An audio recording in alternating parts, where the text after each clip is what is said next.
తెలంగాణకు సెప్టెంబర్ 17న నిజాం నిరంకుశ పాలన నుంచి విముక్తి లభించిందన్నారు రాజన్న సిరిసిల్ల జిల్లా వేములవాడ బీజేపీ ఇన్ఛార్జ్ చెన్నమనేని వికాసరావు. తెలంగాణకు అసలైన స్వాతంత్ర్యం సెప్టెంబర్ 17న వచ్చిందని ప్రతి ఒక్క విద్యార్థికి తెలియజేయాలని కోరారు. నిజాం పాలనలో తెలంగాణ ఎన్నో ఆకృత్యాలకు గురైందని, మహిళల పట్ల నిరంకుశంగా వ్యవహరించారని ఆయన గుర్తు చేశారు. ఆదివాసీలు చాలా మంది అణచివేయబడ్డారని, రైతులను పన్నుల పేరుతో అనేక ఇబ్బందులు పెట్టారని ఆవేదన వ్యక్తం చేశారు.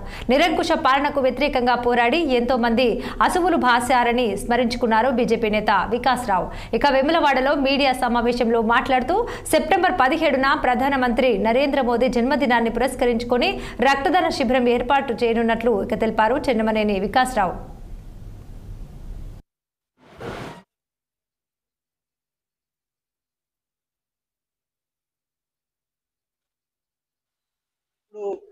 వేములవాడ టౌన్ లో ఏదైనా స్కూల్ కి వెళ్ళి పిల్లవాడిని భారతదేశానికి స్వాతంత్రం ఎప్పుడు వచ్చిందని అడిగితే టక్కుమని 15th ఆగస్ట్ 1947 అని చెప్తాడు. కానీ తెలంగాణకు స్వాతంత్రం ఎప్పుడు వచ్చిందని అడిగితే మాత్రము చెప్పలేరు చాలా మంది. మరి ఈ పరిస్థితి మంచిది కాదు.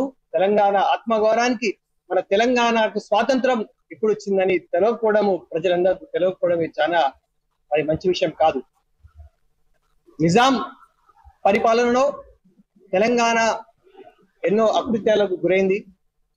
నిజాం నిరంకుశ పాలనలో ఆదివాసీలే కావచ్చు, కొమరం భీం, రాజ్ గోండ్ వీళ్ళందరూ మరి నిజాం పాలనలో అణచివేయబడ్డారు. కొమరం భీం గారైతే జల్ జంగల్ జమీన్ అని నినాదంతో నిజాంకు వ్యతిరేకంగా పోరాటం చేస్తే వాళ్ళని హతమార్చడం జరిగింది. మహిళలపై నిజాం సర్కారు ఎన్నో అకృత్యాలు చేసింది. మహిళలని వస్త్రహీనులుగా చేసి బతుకమ్మలు కూడా ఆడిన సందర్భం కూడా ఎన్నో ఉన్నాయి. కాకుండా రైతులని మరి పన్నుల రూపేణ ఎంతో వాళ్ళని సతాయించి రైతుల వెన్ను విరిచిన ఈ నిజాం సర్కార్కి వ్యతిరేకంగా ఎంతో మంది కవులు, కళాకారులు కూడా గలబెత్తారు. మరి సెప్టెంబర్ 17 చాలా ముఖ్యమైన తేదీ. మన ఇప్పుడు వేములవాడ టౌన్ లో ఏదైనా స్కూల్ కి వెళ్ళి పిల్లవాడిని భారతదేశం అంబేద్కర్ కోనసీమ